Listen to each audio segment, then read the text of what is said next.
राम राम।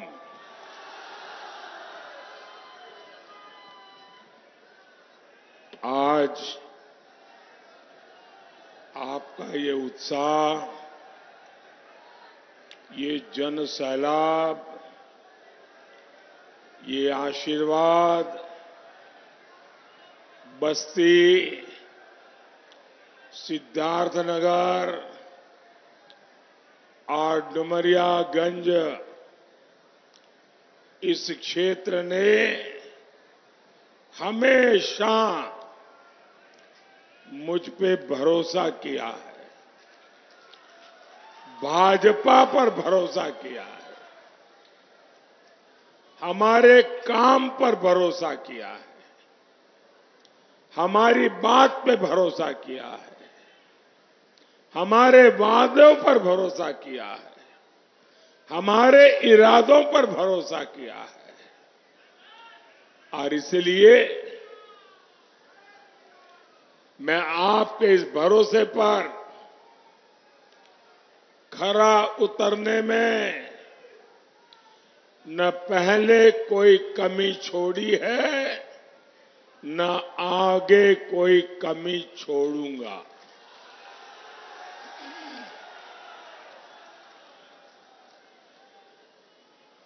और ये मोदी की गारंटी है। ये बड़े उत्साही लोग जो बड़े बड़े बैनर बना के लाए हैं, आपके बैनर तो बहुत अच्छे हैं, लेकिन इसके कारण पीछे लोगों को तकलीफ हो रही है। अगर आप इसे नीचे रख लें तो अच्छा होगा। मैंने सब पढ़ लिया है, बहुत बढ़िया है।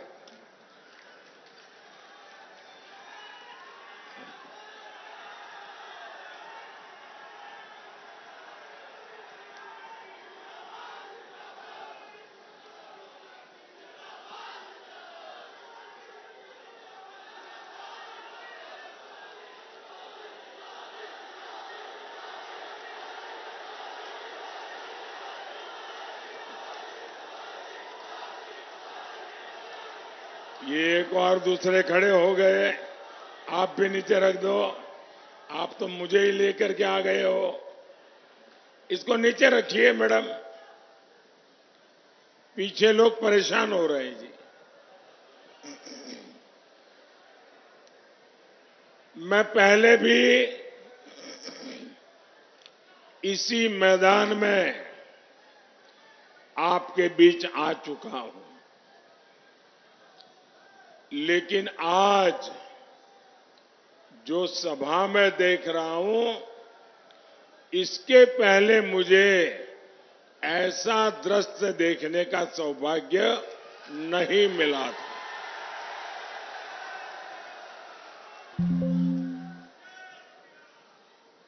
ये पंडाल छोटा पड़ गया है। बहुत लोग मैं देख रहा हूं पीछे धूप में तप रहे हैं, और दोपहर की ये चिलचिलाती धूप, इसमें आप तपस्या कर रहे हैं मुझे आशीर्वाद देने के लिए। जो लोग धूप में तप रहे हैं, मैं सबसे पहले उनकी क्षमा मांगता हूं कि हमारी व्यवस्था जरा छोटी पड़ गई और आपको धूप में तपना पड़ रहा है, इसलिए मैं आपको क्षमा मांगता हूं। दूसरा, मैं आपको भरोसा देता हूं, मैं आपकी ये तपस्या कभी बेकार नहीं जाने दूंगा। मैं ज्यादा मेहनत करके, विकास करके, प्यार से आपकी इस तपस्या को विकास के रूप में लौटाऊंगा।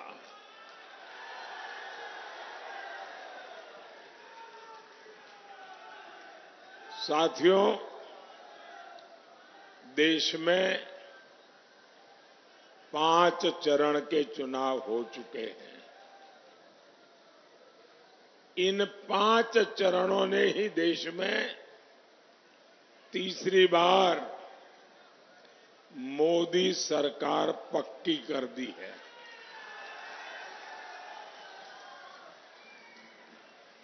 और इसके लिए आपको इधर उधर देखने की जरूरत नहीं है। आप इंडी अलायंस वालों के बयान देख लीजिए, हर कोई अलग अलग आंकड़ा बताता है और उनके पुराने आंकड़े और उनके पुराने परिणाम देख लीजिए तो आपको पक्का भरोसा हो जाएगा कि पूरा इंडी अलायंस ऐसा निराशा की गर्त में डूबा है, ऐसा निराशा की गर्त में डूबा है कि अब उनको ये भी याद नहीं रहता है कि वो 2 दिन पहले क्या बोले थे, आज क्या बोल रहे हैं। ये हाल है इनका। भाइयों बहनों,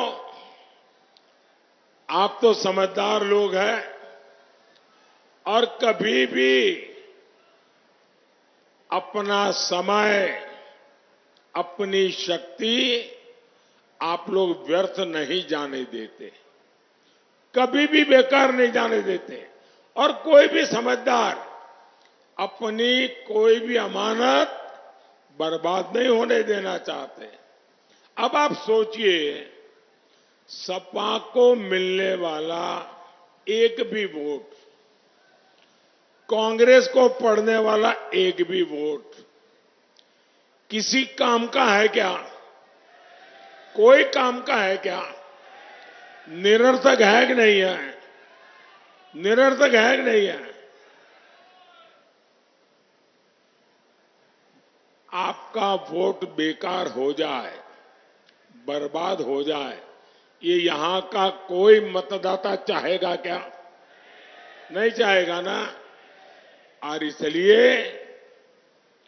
आपका वोट उसको पड़ना चाहिए जिसको आप सरकार बनाने के लिए देना चाहते हैं, जिसकी सरकार बनने की गारंटी है। आप मुझे बताइए भाई, इस बार सच्चे दिल से बताना, मैं आया हूं इसलिए गप मत मारना। सच्चे दिल से बताओगे? सच्चे दिल से बताओगे? हाथ ऊपर करके बोलिए, सच्चे दिल से बताओगे? मुझे बताइए, इस चुनाव के बाद किसकी सरकार बनेगी? किसकी सरकार बनेगी? किसकी सरकार बनेगी? तो वोट बर्बाद होने देना चाहिए क्या? अच्छा, दूसरा, कभी भी पुण्य कार्य मिलता हो तो मौका गंवाना चाहिए क्या?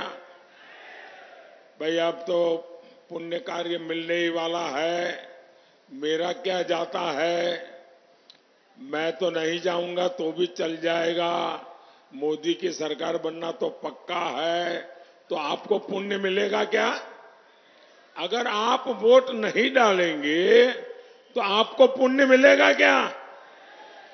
आज 80 करोड़ लोगों को मुफ्त खाना मिलता है, मुफ्त राशन मिलता है, तो वो आशीर्वाद देते हैं कि नहीं देते हैं?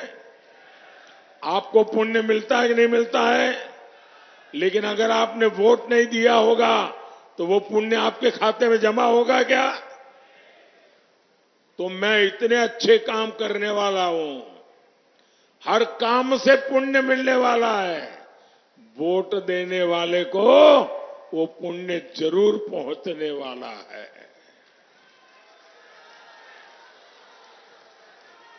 वोट दीजिए विकसित भारत के लिए,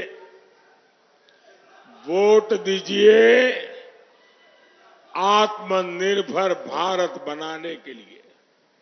साथियों, 22 जनवरी 2024 इस देश में बहुत लोग हैं जिनको अपने बेटे का जन्मदिन याद नहीं है।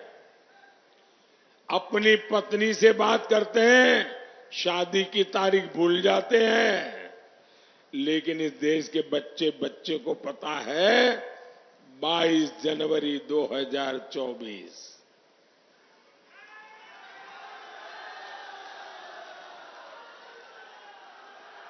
मैं 22 जनवरी बोलता हूं और देश बोल पड़ता है जय श्री राम।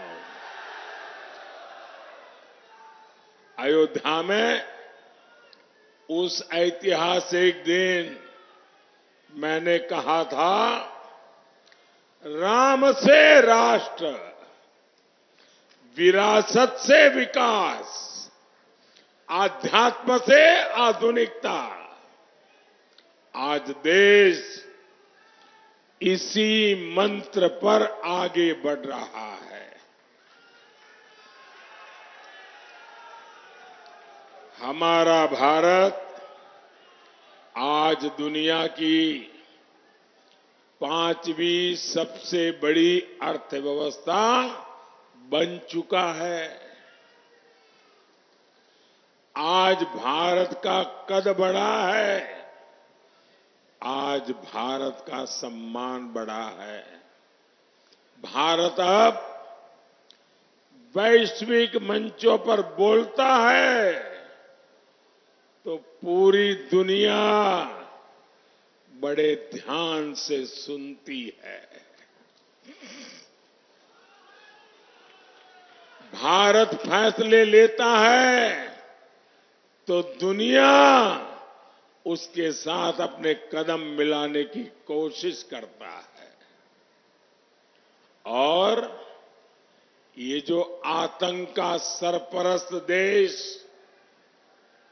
हमें आंखें दिखाता था, धमकियां देता था, आज उनकी हैसियत वैसी हो गई है, न घर का न घाट का, और अनाज भी उनको नसीब नहीं हो रहा। साथियों, पाकिस्तान तो पस्त पड़ गया है, लेकिन उसके हमदर्द सपा कांग्रेस वाले अब भारत को डराने में जुटे हैं। आप हैरान हो जाएंगे भाई, ये क्या बोलते हैं? ये लोग कहते हैं, हमें सुनाते हैं, उनको मालूम नहीं होता 56 इंच क्या होता है।